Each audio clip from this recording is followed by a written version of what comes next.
Welcome to the Self-Made podcast. I'm Bianca Miller-Cole. And I'm Byron Cole. And today we're interviewing the amazing Sarah Speake, and we're going to hear all about her career path to date and what made her decide to set up her own business. We all know how hard that is. So here we are. Sarah, thank you very much. Very welcome. Very good to meet you both. Thank you for being here with us today. Now, I've seen your CV and it is full of an amazing array of a career, your expertise. But let's start from the beginning. Okay. Tell us about you, where you started, organisations you've worked within, and where you are today.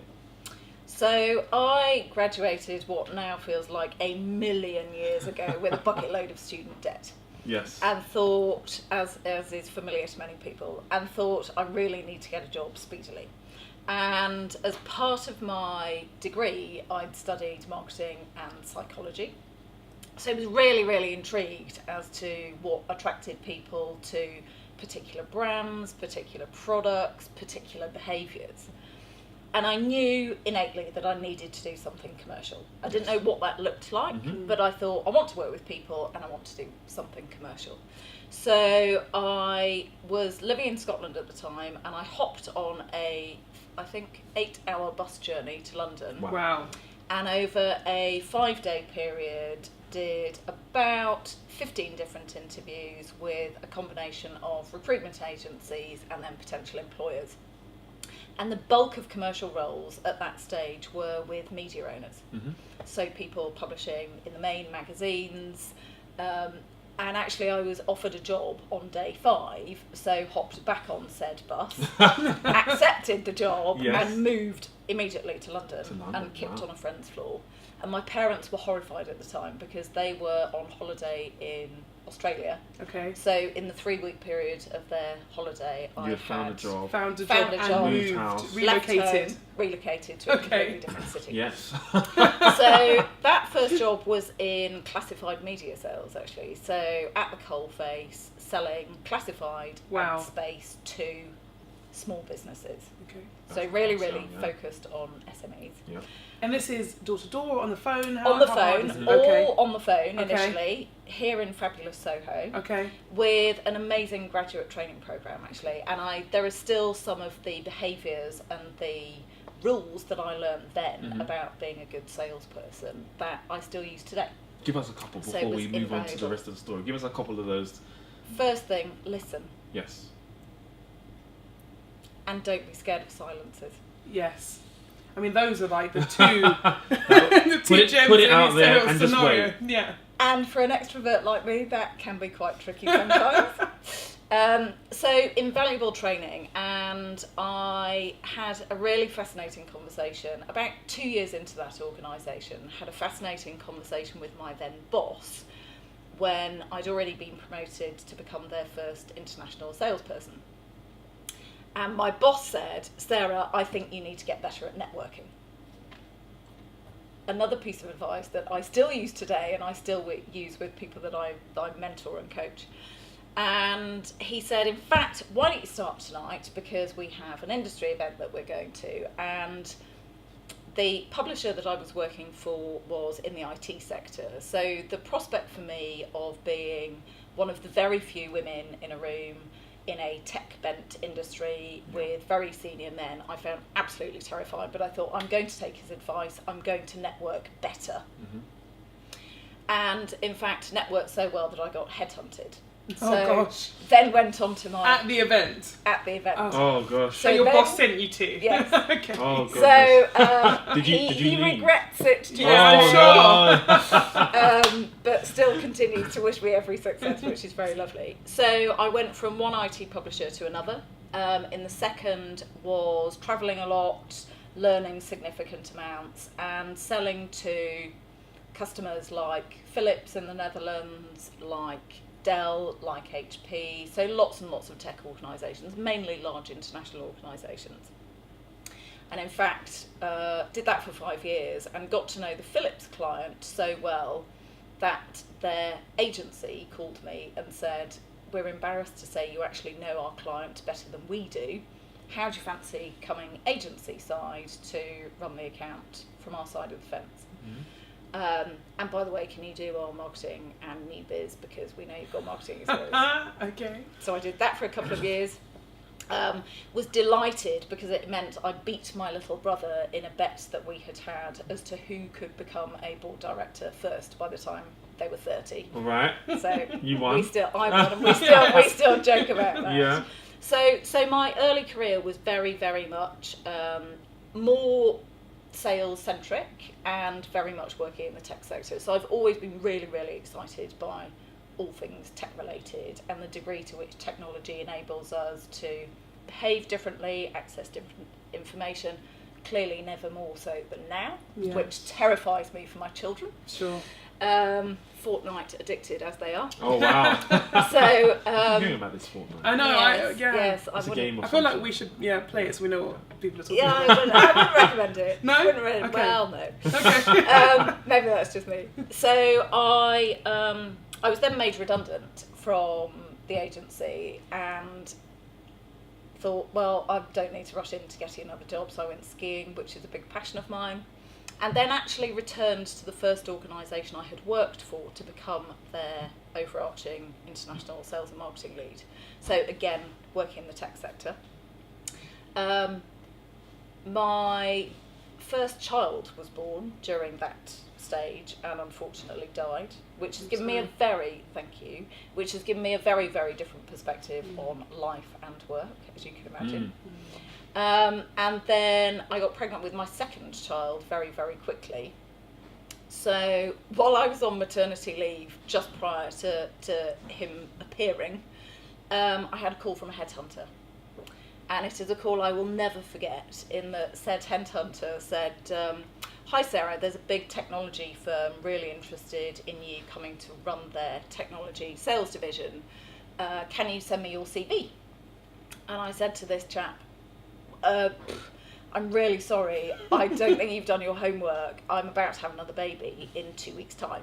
And he said, oh yes, I'm aware of that. You don't know who the big tech company is yet? No, This is where this is going, right? And he said, yes, I'm aware of that. Are you thinking of taking 6 months maternity leave, as you did previously? And I said, yes. And he said, well, can you send me your CV? And I said, yes, of course, give me a couple of hours. So revamped my CV, and to cut a long story short, had my first 6 interviews with Google a week before my son was born, and had my last 3 interviews with Google when he was about 2 months old.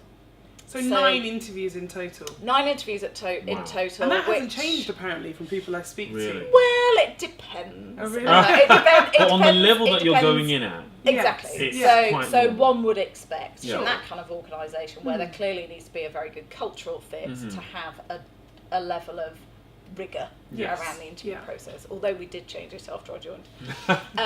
So I worked at Google for 7 years, learned an amazing amount, not just about digital, but about work cultures, so set up our women's networks, our working parents networks outside my day job, which I've always done a lot of, I feel really passionately about.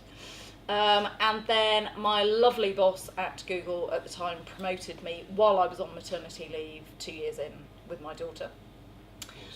So in total I worked at Google for 7 years. And what was the initial role you started then with? So I was originally technology sales director, did that for 4 years, and then became their first strategic marketing director, so did that for 3 years. So 7 years at Google, though, is like a million years in I can imagine. years, as you can imagine. Yeah. What does a strategic marketing director role entail? Okay, so that is all about marketing to potential advertisers. So whether that's people interested in search. During my stint there, we also acquired YouTube. So educating potential advertisers in how they can accrue more of their own customers through using, at that stage, all the Google product offerings. Now, clearly, their product offering has grown inordinately since those days. And therefore, that was a whole combination of delivering collateral, really trying to push the boundaries on driving different conversations. And what I mean by that is it's very easy for a client, customer, advertising customer, to turn around and say, well, I don't need to speak to you directly, Google. speak to my agency. So really trying to elevate the conversation as to how, by partnering with, in that example, Google, actually there were significant profitable business benefits. It wasn't just about media advertising. So I loved the journey that I went through there, and am still very dear friends with a lot of the people that worked for me and I worked with at the time. So then I went from super online, super digital to ITV, and was commercial marketing director there, and was there during the days when we were doing a lot of app development to try and encourage better interactivity and better engagement with viewers. So, you know, getting people to vote with Britain's Got Talent, for example. So that was a really, really interesting journey. But then I was headhunted to become the first ever Chief Marketing Officer for Clear Channel, outdoor advertising.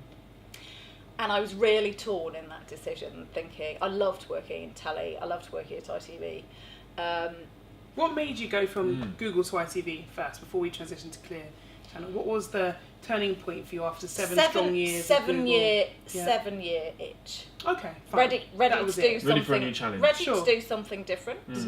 And quite keen to spread my wings into other areas. Okay. And but as I say, that was a very tough decision to make, because I loved working in telly, I loved working at ITV, and I'd only been there for a year when I was headhunted to do the Clear Channel role. So I did that for a couple of years, and what was the focus there for Clear Channel? So not completely, but very much digitising the product space. Okay. So again, a tech/digital bent. Yeah. And because Clear Channel at the time, was that typically just the kind of poster level advertising? Absolutely. Just for our viewers, in case they're not aware, Yes. it's kind of the billboards that you would see if you were driving down the road. Absolutely. And now they've become quite digitised, and you have different very high action adverts. Absolutely, right, Bianca. So in essence, Clear Channel and other out of home media owners have traditionally had poster sites, whether that's bus shelter advertising or, to your point, poster billboards. Much of that has now been digitised to enable real-time creative changes, interactivity, movement on the screen. So much more engaging for the end user, the consumer. And presumably more lucrative, because you can have more than one advertiser on each billboard if you've got a digital solution that can change the advert every now and again. Absolutely, depending on the agreement with the advertiser. Sure. Does that mean is it cheaper then, more cost effective for the advertiser to, if it's a digital space that almost changes every however long, is it more cost effective for them? Just curious. Not necessarily, because it's not that black and white. Yeah. In that there are various different pricing options depending on the longevity of the campaign, the location. Yes. So clearly, Piccadilly Circus screens are significantly more expensive because of the footfall versus a poster site, whether that's on a bus shelter in Bournemouth or somewhere in Yorkshire or wherever. So it's sadly it's not as clear cut as that, if only it were. But very much dependent on the amount of footfall, traffic, all about the traffic. How much exposure are you going to get. Yeah. So that was fascinating. I can imagine. And therefore, through the journey that I've just outlined, it's meant that I've ended up working in every single medium except radio. Right, okay. Which Yes. has Do you given me want a to? really... Is there something you want to tell us There's today? none yet. I feel like it's an exclusive announcement. Because of what I'm doing now. That is not a yet. And what are you doing now? So now have set up my own business. Really, really excited by that. After 25 years in the corporate world, where, as I've said, I learnt inordinate amounts from an amazing bunch of people, and I still have a huge appetite to continue learning. Set up my own business, Speake Up Consulting. Very handy having a surname like mine. I was just about to ask if there was a little... So set that up towards the end of last year, and Speake Up Consulting is all about helping businesses go through any kind of transformation. So I've led business transformation and digital transformation programs in the past from the inside. My definition of business transformation, because I'm very aware it's almost a boringly hot topic at the moment, my very specific definition of that is all about aligning the board and the business and the brand. So having been a board director for a number of years, clearly I've sat round the C-suite table and have been involved in the conversations about the direction of the company that I'm working for. By the business, yes, of course, it's about the numbers, but as importantly for me, it's about the people. And I'm a qualified coach as well, so I've always felt very, very passionately about bringing people on a journey where they understand their individual contribution to the bigger picture. And then the brand, obviously, done shed loads of marketing over the years. Yeah. So not just the external brand, but also the internal brand, which goes back to the kind of employee engagement piece. And I feel, although it was terrifying, as you will know, to go, okay, I'm going to give up my corporate fringe benefits and my lovely bread and butter Holidays the and holidays and everything else. Yeah. It was marginally terrified, but I feel so liberated having made the decision to go it alone. And at the moment, it is only me and my fabulous PA. And I feel really, really privileged in that number of things. One is I set myself criteria as to the type of people/organisations I would work with, and I've stuck to that. And what does that look like? So that is, I will only work with people I like or respect. Yes. I will only work with organisations where I feel there's a good values match. Okay. And that cultural piece I think is really important. And then thirdly, and arguably most importantly, where I know I can add value. Otherwise, why bother? What's the point? So part of the terrifying element of it was being true to myself in sticking to those criteria that I'd set. And within my first few weeks, I walked away from my first potential paid client opportunity because, in essence, the organisation involved wanted me to validate a structural decision that had already been made. Oh yeah, what's the point? I can't Yeah. add value. What? Why bother? What is Why it? bother? Yeah. What is the point? So, and I'm proud of that decision. Although, as I say, I found it marginally terrifying. Thinking It's your I'm first possible delaying client, my it's first money. possible Yes, paycheck. yeah. The checks on Yes, the table. Yeah. But that but takes I- a lot of guts in, Yeah, in the absolutely. start of the business. But I think I in am terms of quite longevity, you have to have some Yeah, you- rules. There There has to be yeah. parameters Yeah. within which, otherwise, you it would be very easy to say yes to everything, Yeah. and therefore The not power, find it very Yeah. gratifying.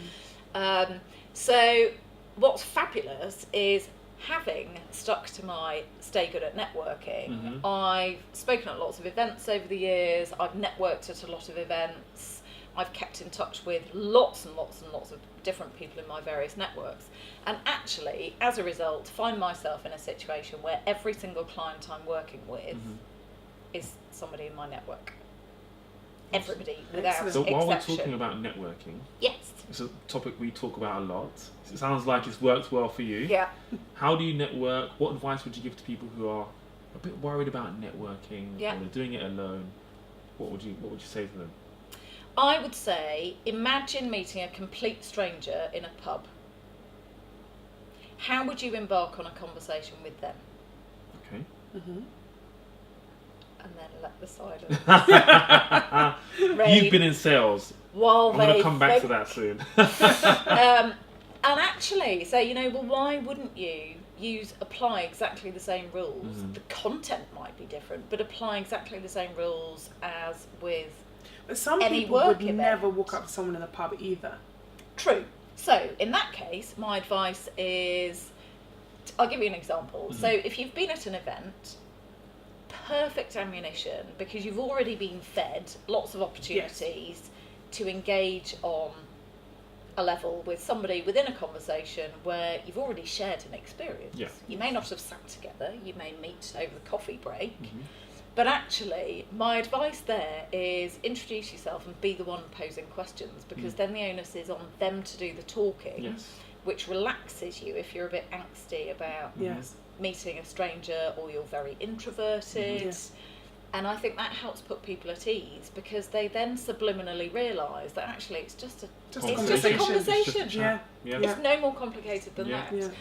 that said, I do remember in my early career, before I had my piece of networking advice, literally practicing in front of the mirror. Oh wow. Introducing myself and thinking, how am I going to come across as credible or interesting or different or me? Ooh. So practiced it, but also asked my friends about it. You know, said what. So firstly, what do you? When you look at me, what do you see? And the answer is always going to be very different to the answer that any of us would say, I think, when we look in the mirror. And so, particularly with close friends and family who are brutally honest, I think, you know, also using people that are very close to you and have your back to give you a bit of a confidence kick in that area helps hugely. So find the right family members that are fairly positive Yeah. and will give you a boost. Do you always want positive? Do you want... Well, I think in that scenario where if you're not feeling very confident, you might need someone to just give you that little bit of a boost. Yeah. In other scenarios, you might need the negative family member. In other scenarios, you may need a more balanced view so that you're not going off thinking you're the... These needs. God's gift to life and work and business. But I think that, you know, capitalising on people who've got your back is really, really key and immensely helpful. And actually, the boss in question who promoted me while I was on maternity leave with my daughter is that person, is one of those people in my life. I happen to have met him through work, but is one of the people in my life whom I would deem to be a good sponsor or a brand advocate, or however one categorises it, of me and my brand.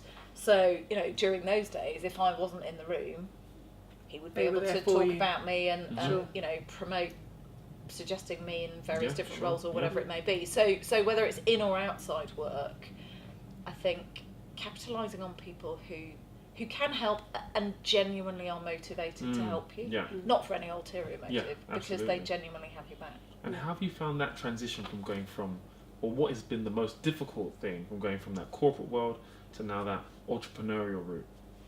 So initially I was, because I am a raging extrovert, I was quite worried about not sitting in the midst of my team or teams and therefore being surrounded by people every day, because textbook extrovert, I get all my energy from being with other people.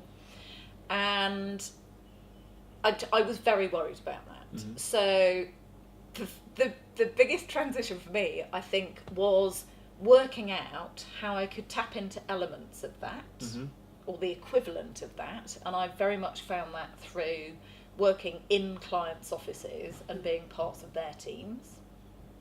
Marrying that with actually the luxury of having more me time for thinking time, because I think in the corporate world that's often the hardest nut to crack. Yeah, you can't schedule it in, can you? Really? Well, you can schedule it in, it but doesn't somebody really, usually someone else puts something it else out in your of your diary. Yeah, exactly. So I was concerned about not having that energy piece and being surrounded by people all the time. Although I have found it very entertaining because my husband is also self-employed. So so at the beginning, he was sort of sat there going, not sure I like this, you're cramping my style. Yeah. He often works from home. You're in his office space. So. I'm in his Now you're in office, his you know, space. opposite ends of our kitchen island. And actually, that as well has been, so not just the thinking time to work through, you know, how I continue to build up Speake Up Consulting, how I continue to deliver and add value to existing clients.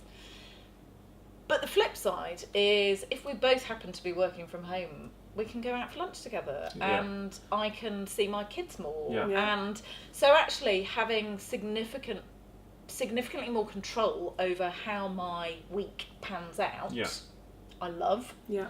Having more flexibility, I love.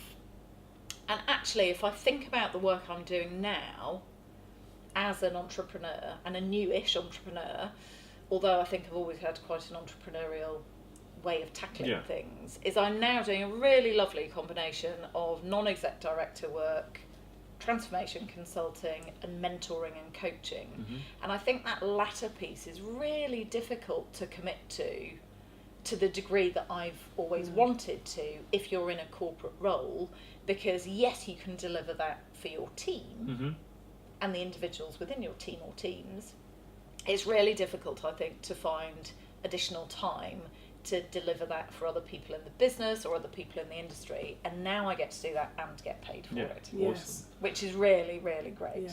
Can I ask you a question? You can ask me It's whatever a you like. personal It's a question. personal one. I know Go where this on. is going. Do you know where it's going? It's the relationships and how Yes. I knew it. So people always say to us, once they decide and work out with husband and wife, they then say to us, how do you do it? How do you manage both being entrepreneurs or both being, in your husband's case, self-employed individuals? Yeah. How do you manage the relationship of being at home, maybe working at the same time and all that good stuff? We probably find the question really annoying. We're like, we just do. But I want to know from you. What's been the easiest, the best bits and the most difficult, the most what's challenging? The good, the bad, and the ugly from working together. And The good, the bad, and the ugly. Okay, so I know you're new to the journey. Yes. Purely practical level. Yes. The ugly is, given that it was his space first, working from home, clearly he takes precedence. If I need to make a call, I scoot off into one of the other rooms in our gorgeous home and make my calls so that we're not creating, on a serious note, so that we're not creating background noise for one another. So that, I guess, is the ugly. Who's the loudest? I'm the loudest. Are you? Yeah. Oh, it's the opposite in our house. I'm the loudest. I step out, but just because I can't hear anything. So yes, I'm the loudest, but it works, and I tell you why it works. I think because in our case, and we've been together for nearly 18 years and married for 14 of those, and have had 3 fabulous children in that time. So I guess because my husband has always been self-employed and I had the corporate job, I was always out and about doing stuff. He was very, very supportive of my career and always has been. But he, on a practical level, did the nursery run when the kids were little, did the school run, owned a lot more of the kind of day-to-day practicalities of running our home.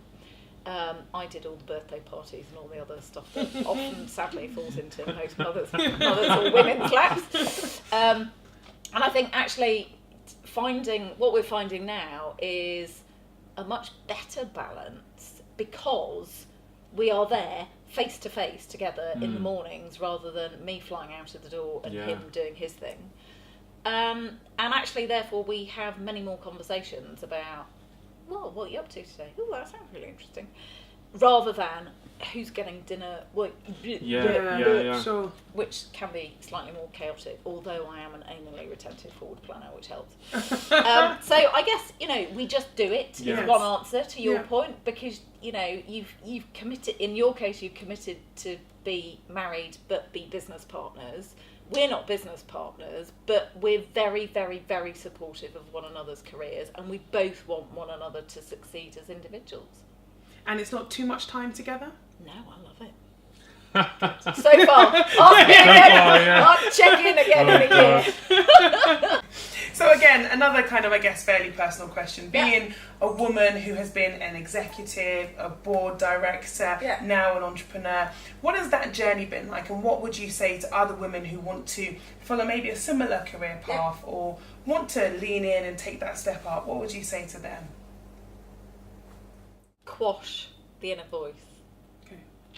So I think innately, unfortunately, all women have this little chip that says, I'm going to get found out, I can't do this. And sadly, I've seen many, many instances where that's still the case, even at the top of the ladder, even at the top level of the hierarchy. So I would say, quash that inner voice. Don't sweat the small stuff, shut it up if it appears. And if you're struggling with that, again, go back to ask your mates, get people to give you a confidence boost. Get them to say why they think you're brilliant. And clearly that has to be a trusted, safe conversation. So I think that's a biggie. The other thing I would say is that, and again, I think sadly it tends to be, I'm not a massive fan of generalisation, but it tends to be more a female than a male trait, is we kind of stick our heads down And actually, if you watch this in the animal world, they do exactly the same. As somebody who was brought up with chickens, exactly the same happens. So you get your head down, you do loads and loads of work, you stick your head up at the end of a project or a programme or a campaign or whatever it may be, you credit your team, you get your head back down again, and you carry on and you get into this vicious cycle, and then, you know, a year down the line or whatever it may be, you stick your head up and wonder why the hell you haven't been promoted and your male colleague has. Well, because he has shared what he's been up to. Yeah.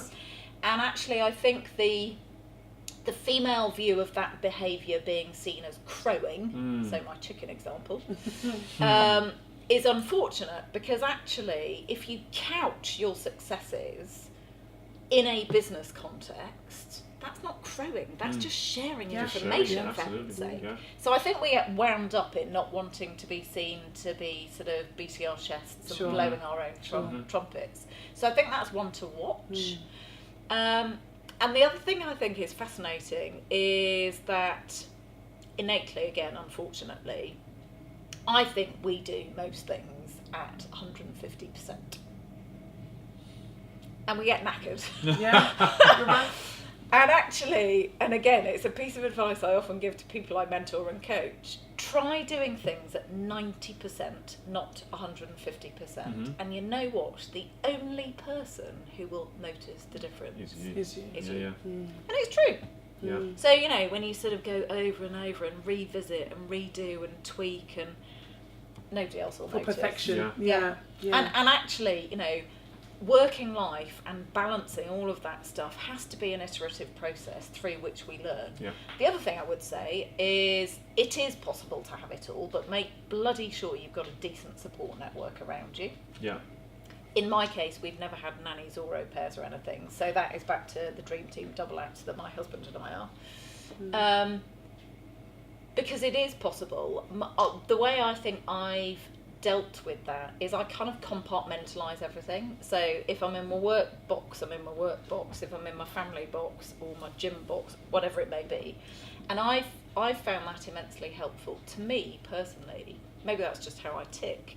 But what it does mean is that at no stage have I been sat at work going, I'm a rubbish mother because I'm here. Yeah, sure. On the flip side, at home thinking, Not I'm great at a work. rubbish boss because I'm being a mother. You know, so my personal way of sort of dealing with and tackling that is to kind of compartmentalise it, I guess.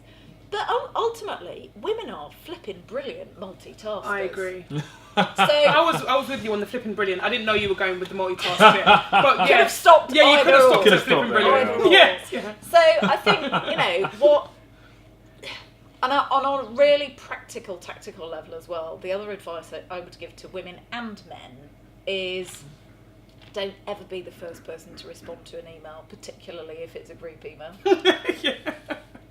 It's all coming back to you. Someone said this to me yesterday, actually. Yeah, go on. Yeah. It's all coming back to you. Everything's going via you. Yes, yeah. If you're the first one to respond. Well, there's that. There's also my impetuous response might not necessarily be my best response. Yeah. So it's like a WhatsApp group. exactly. Yeah. So just think about it. And the other thing is, whether you're the boss of said group or a colleague, doesn't really matter. Often the conversation will play itself out. We see that as well. Yeah. You know, this frenetic, we can be available 24/7, so therefore I have to answer everything immediately, means that we'll all burn out if we're not careful. Have you been good at separating your time now that you're an entrepreneur? Because I think that's fair to say when you're in a corporate structure, maybe you can cut off. But as an entrepreneur, I think so. But actually, through choice. Okay. And what I find, because inevitably I have more time, even more time now for self-reflection than previously. And it's about choice, I think. So whereas with my corporate hat on, if I then had family time and then had to or chose to log on after my kids were in bed, in my case, I'd resent it because I'd already done a 10-hour day or whatever. Yeah. Now, you choose I can sunshine. I can clock off if I choose to and hang out with family or do anything else. It's not just about family. Do anything else, and then if I choose to take that time out during the working day, as it were, and then log on and do a more whole stuff shift. later. Yes. No, whereas previously in the corporate world, I always felt very strongly that people shouldn't be sending emails at daft times of day, because it sets an expectation Yes. that should be the norm, that should be the status quo, Yeah. and that therefore makes it acceptable. It's not. But having the choice now to chip and chop my working day, clearly a lot of it is structured around meetings and client workshops and so on, but outside that time, particularly if I'm working from home, totally different. Yeah. Do what you want to, what you need And to. therefore, if I am working late into the night, it's because, late into the night might be 11 o'clock. It's because I'm really excited about something that I'm working on, and I want to get everything You've got to get it down. Yeah. And that's a very, very different sensation. Very different. So in your journey to leaving the corporate world and deciding to be an entrepreneur, was there anything you read or listened to or anyone you spoke to before you decided to embark on that journey? I tried not to be too heavily influenced by other people, because I think everybody has their own style, and I knew that what I was embarking on was becoming a sole trader. My longer term vision for Speake Up Consulting is not to have a rack of staff and a team out there. If there are other people that I need to or would want to bring into projects, I would just introduce them and, become a virtual team. They wouldn't be part of Speake Up Consulting. Yeah. Over the years, I've read lots and lots and lots of stuff. I'm looking forward to reading this probably soon. Read and spoken to people who have started startups, some successfully, some who have flunked. And I think that learning journey is almost as important as success, although clearly we would all wish success for one another. Yes.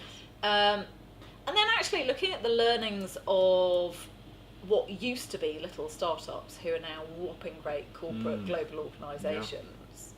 So yes, I've read lots of books about and by people in that scenario where, whether it's Google or Amazon or Starbucks or Microsoft is another very good example. So entrepreneurs who have suddenly got these enormous organisations and the journeys and the pitfalls and the learnings, and actually the impact on wider business culture I find fascinating. So I've read a lot that more fits into that field. I've spoken to more entrepreneurs in person than reading huge amounts about it, because as I say, I didn't want to sort of be too overly influenced as to how I tackled my gig. So given all these entrepreneurs that you've met and all these amazing people you've met in your career, who has been the most inspiring? And I'll add a second part to that question. What are the best pieces of advice you've had in your career and your entrepreneurial journey so far? Okay, so the most inspiring person I've ever met, and it was at a dinner in the US. I was sat next to a truly inspirational woman called Madeleine Albright, who used to be the US Secretary of State. And I often quote her because she says there is a very special place in hell for women who don't help other women. Oh, wow. Which has been quoted numerous times by lots of men and women since. So in terms of inspiring people that I've met through the organisations that I've been lucky enough to work with, I think she really is standout, because throughout her career she's pushed the boundaries, she's challenged the status quo, she's been in the minority in a very male-centric world, and she is humorous and accessible and super smart. So in terms of really inspirational people, she is up there. And then there are people closer to home that I find very inspiring. I think my parents are really inspiring. Really inspiring. My brother's super inspiring, and he and I have followed quite. Is he an entrepreneur now as well? Sounds like No, he's not. He's Okay. still in the corporate world, but he and I have followed very similar career paths. So yeah, Madeleine Albright, I think, is And up best pieces of there advice. on the leaderboard. Best pieces of advice first best piece of advice since becoming an entrepreneur: don't sweat the small stuff. Okay. Good one. So, going from, how am I going to tackle? So, I'd already registered my company a few years ago in the knowledge that I would do it at some stage. Yeah. It was coming. It was coming. It was due. I then, of course, had to start thinking about all the practicalities, as you guys know, inside out. You know, you need to sort out an accountant, which is fantastic. My best friend from university, handy having her around. But a lot of the basics were actually don't sweat the small stuff was brilliant advice, because it's all more than possible, and it's actually all very easy. As just ask the right person. Yes, yeah. Absolutely. Yeah. And don't expect to be an expert immediately on some of the areas that you didn't even have to think about in the corporate world. Yeah. So don't sweat the small stuff has been brilliant advice. One of my dad's great quotes is, "Life is not a rehearsal." And I'm a big believer in that. And I think how that translates into what I'm doing now is just believe in yourself. You've got one shot at this, but if there are, bumbles along the way that don't quite work out, just learn from it and feed that into how you think about the next similar situation. Sure. Yeah. So don't sweat the small stuff. Life is definitely not a rehearsal. Other bits of advice I've been given. One more. Just be true to yourself. Okay. And I think if you go back to, I know it's a totally overused word, but I'm a big believer in authenticity. Yeah. With me, what you see is what you get. Yeah. Yes. And I think actually the story that I told earlier about my terrifying incident of walking away from my potential first client opportunity was absolutely me being true to my authentic self. And I think that's really important, because particularly as this is just me, this is what people are buying. Yeah. It's my expertise, it's my knowledge, it's my networks, etc. And you have to be happy in what you're doing as well. Absolutely. So, yeah, sure. And I am. Yeah. Which is great. Yeah, and that's that's why we do it. Yeah. So give us a bit of information about the type of people you mentor, and why you mentor them. So at the moment, I met years ago when I was working with the Cherie Blair Foundation. I met an incredible young entrepreneur in Egypt, a lady called Sama. And my first involvement with the Cherie Blair Foundation was when I was at Google, helping them develop the tech platform to match mentors with mentees. So I became one of their first mentors. And I still mentor this young woman in Egypt. And I'm really proud of her incredible achievements, in that she's gone from worrying about, really sweating the small stuff for the right reasons, given the political environment and the business culture there, to running the most super successful tech-centric, go figure, events business, and is now looking at international expansion. So she's a brilliant example of a relationship where, whilst I'm the older and the more experienced, and therefore the mentor, and she's the mentee, I also learn so much from her. And so I think it's a fabulously mutually beneficial relationship. And then with some of the clients I'm working with, I'm mentoring a lot of their senior leadership teams, particularly in the media and marketing space that I used to work in on the corporate side. And then I have various unofficial mentor relationships as well. So really, really lovely mixture, actually. Yeah, awesome. Where can people find you? Where can they connect with you? sarahspeake, with an E on the end. LinkedIn. Yeah. My Twitter handle is @Speake Up, with an E on the end. I haven't yet launched my website, but very, very easy to be found on LinkedIn is probably the most obvious place. Awesome. Perfect. Thank you so much, Sarah. Thank you. It's been an absolute pleasure speaking to you and you. learning all about your journey. Yeah. I feel inspired. I feel like I could, and I like feeling what you inspired. want. That's what That's you right. want. Thank you very much, everyone who tuned in. I hope you enjoyed our conversation with Sarah, and we'll see you again on the next Self-Made podcast. I'm Bianca Miller-Cole. And I'm Byron Cole. Take care. Bye-bye.